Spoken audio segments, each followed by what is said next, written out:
How's it going, everybody? This is Dwayne from HubFit. Just giving a shout out for the day and going over the message for the week. Today, we're focusing on how to lose body fat, and principle number one out of how to lose body fat, we must be in a calorie deficit. Now, before we jump into straight to calorie deficit, we probably need to define a couple different things. Number one would be maintenance calories. So maintenance calories are the amount of calories that you want to eat on an average day, just to keep your energy levels at an optimal level. Also to make sure that you are not compromising your body or your metabolism and throwing off different things in your systems like your immunity or even causing yourself injury because you don't have enough food and things like that. Your body's starting to break down into these catabolic processes. Now, each trainer has their own method of finding your maintenance calories.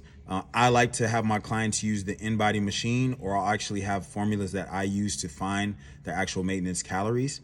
However, everyone's going to be a little bit different as well too. There is no perfect science to it, but once you find your maintenance calories, then we can start working on your calorie deficit. All right, now that we know our maintenance, let's talk about that deficit. So there are really two ways for most people to get into a calorie deficit. Number one, you can add something or you can take something away. Now, these are more big, bold points, and we're going to talk a little bit deeper into them.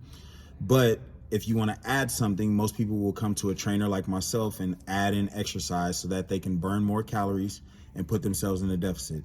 Or you can take something away by going on a diet. Let's talk about both of those things. So let's talk about adding something in. Now, as a trainer, people come to me to get exercise, to be more active, to help them lose weight, which is a great philosophy. But most people take for granted what they can do over a long period of time, and instead they focus on the short-term goals. And I think that's the mistake a lot of people are making. Instead of focusing on how many calories you burn in one workout, let's focus on what you can do over a 6-month to 12-month or even 2 or 3 year period. And then imagine what kind of changes you would see for your body.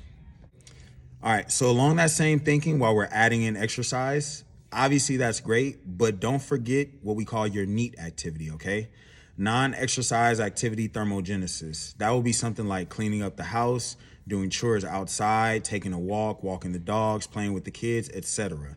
Those types of activities will always render better results for you than just exercise sessions by itself. So don't forsake the small things that you can do on your own to keep your heart rate up and burn those extra calories as well too. All right, our second point, taking something away, which usually means people are going to restrict by going on a diet. Let me let you in on the secret here, guys. All diets operate under the same framework, okay? In order to lose fat, lose body fat, you have to be in a calorie deficit.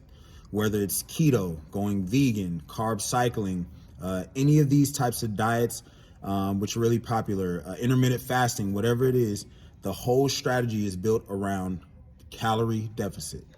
Now, I won't get into the specifics of each diet, but I want you to listen to me. I don't recommend doing a diet for a temporary thing. I want you to think of your nutrition as a lifestyle that you can execute consistently.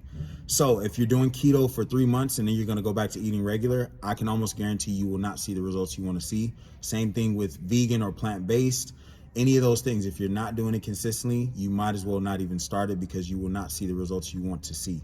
However, I would encourage you to apply these principles to your nutritional lifestyle that you choose for yourself.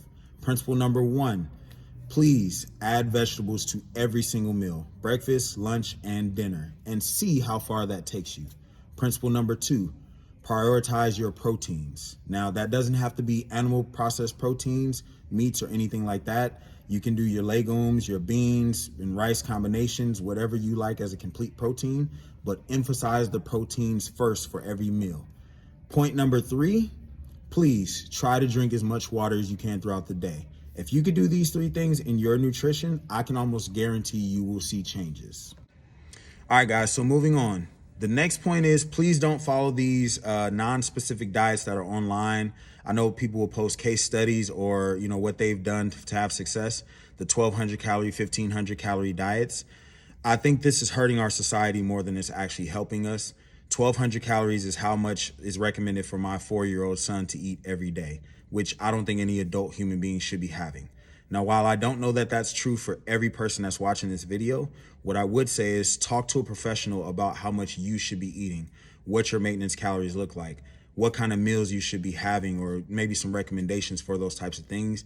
And obviously, if you ever need help, you can also look into supplements to aid you there as well too. All right, guys, so to finish it off, let's go ahead and do a quick review before I head out of the gym here today. So remember, before you get into losing body fat, there's one main requirement. You must be in a calorie deficit, okay? So remember, there's really only two ways to get into a calorie deficit, right? You can add something like exercise, which is gonna raise your metabolic rate and make you burn more calories throughout the day. Or you could take something away, which would be something like a diet, right? Which would be limiting your amount of caloric intake. Now, let's start with the first one. If you're gonna add some exercise, stop thinking about how many calories you're gonna burn on your watch, right? Let's think about the long-term effects, like how often you can do this consistently for the next 6 to 12 months. If you're going to take something away like a diet, don't worry necessarily about the diet. Try to focus on a few specific things. A, can you get vegetables in with every single meal? B, can you prioritize your proteins? And C, can you prioritize your hydration, all right? Last but not least, if you need some help, make sure to reach out to myself, a registered dietitian, your doctor, somebody in the professional space that can help you with your nutrition, or at least refer you to someone who can. And if all else fails, you can always check me out at NutriShop, or go into my inbox and personally DM me, and I can help you with an individual consultation, okay? All right, to finish this off, hey, thank you for paying attention this long. I've been talking a whole lot. I would ask you to do me a favor. Please like, comment, and share. My handle is Train with Dwayne on Facebook, Twitter, and Instagram as well too. If you're on my YouTube page, Train with Dwayne is my page. Please subscribe to my page so you'll be the first to see any of this content. If it did pour into you in some way, please feel free to comment, share with your friends, all those good things. And stay tuned. I hope to drop some information like this every week. God bless and take care.